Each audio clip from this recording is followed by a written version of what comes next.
Hello everybody, and welcome to this tutorial for how to videotape yourself for a virtual performance. So whether you are in concert band, beginning band, jazz band, or honors jazz band, this is the format that I want you to use to be able to submit. So first, let's start with performance etiquette. Anytime you perform, you want to be able to look your best, put yourself in the most comfortable position to play, and overall be prepared. Now, at St. Pat's concerts, we dress up for the event with a button-up shirt, a tie, dress pants, dress shoes, your hair is presentable, plus we've also allowed guys to wear their best St. Pat's apparel, such as quarter zips, fancy-looking team jackets, those kinds of things. Top off your dress shirt with one of these, a jacket, like so, or a fancy-looking sweater. Like I said, you want to look your best when you make your recording. So we don't want anyone looking shabby in their PJs with bedhead hair. That sets a bad precedent. Now, on top of that, the environment that you set yourself up in needs to be spick and span as well. In the past, we've used the theater, which Mr. Arndt and the theater staff have worked really hard to keep clean and to have show ready when the occasion arises. However, in the remote learning environment, we have to be able to set up a good performance space for ourselves. I've had so many videos in the spring when we attempted to do virtual performances and guys had junk in the background, untidy bedrooms, inappropriate pictures on the walls, you name it. So I recommend setting yourself up in a place that either has a blank wall or someplace like a living room or a family room that you would feel comfortable showing guests, because that's who our audience is, our guests, and we are the hosts. Now that also means you're going to want to have an environment that is acoustically sound. I had to turn off my ceiling fan because it made my instrument sound really choppy. So you want to watch out for those kinds of things. You want to watch out for a space that's really echoey. You want to make sure that outside distractions such as wood chippers, weed whackers, traffic in the distance, barking dogs, you want to rule out any exterior sounds. Okay, so you're dressed to the nines, you have your ideal performance environment. Now you need to figure out how you're going to look and sound in the picture. As far as looks, you want to be in a well-lit area, preferably with a sunlit window, someplace that's suffused with light, maybe multiple lamps from multiple different angles to pick up an outline of your face and your instrument. You also want to make sure that you are the predominant feature in the frame. Now, as you're watching my screen, you should be able to see that I'm selecting the camera feature. Once you decide how you're going to set up your frame, your iPad should have a feature on it that allows you to press down and focus in on a certain part of the frame. A yellow box should appear. You should focus that in on where you'll be sitting or standing when you play.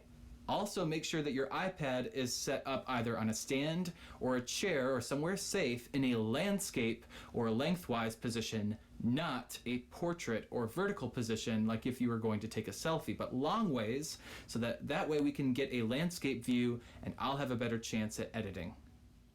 In terms of sound, place your iPad somewhere in the room so that you don't get direct sound into the microphone. On a 6th generation iPad, the microphone is actually located at the top of the device, so don't aim the sound of your instrument directly at it. You want the sound to be coming in from the surround so that you don't overload the device and it will click into an automatic normalization. That results in a very muffled sound, or it sounds like the instrument is underwater. Now, this is different than how we've heard instruments through Google Meet, which just tends to be spotty. We're using the camera feature, which should be built in on every iPad in order to get a good video recording of yourself performing. A lot of the presets that will allow you to get the best possible sound are already built into your device. So ideally, it should sound a whole lot better than how we've been doing it through Zoom or on Google Meet. You want to start each recording of your song by testing out your instrument and your setup so that you're able to, 1, get a good angle, and 2, get a good overall sound. So you should try a tuning note or a couple of quarter notes or a different dynamic, style of play, accents that are things that are going to be coming up in your music. And then if you test that out, you should be able to then go back into the recording so that you can gauge whether or not you set it up correctly. This might take a couple of tries. Okay, the last step is going to be how you're going to pipe the conducting track or the MP3 of the concert music into your ear to play along to. That is the best shot we're going to get at surrounding you with the ensemble sound. If you are a solo instrument, or if you know that you will have an accompanist follow you, you can skip this step.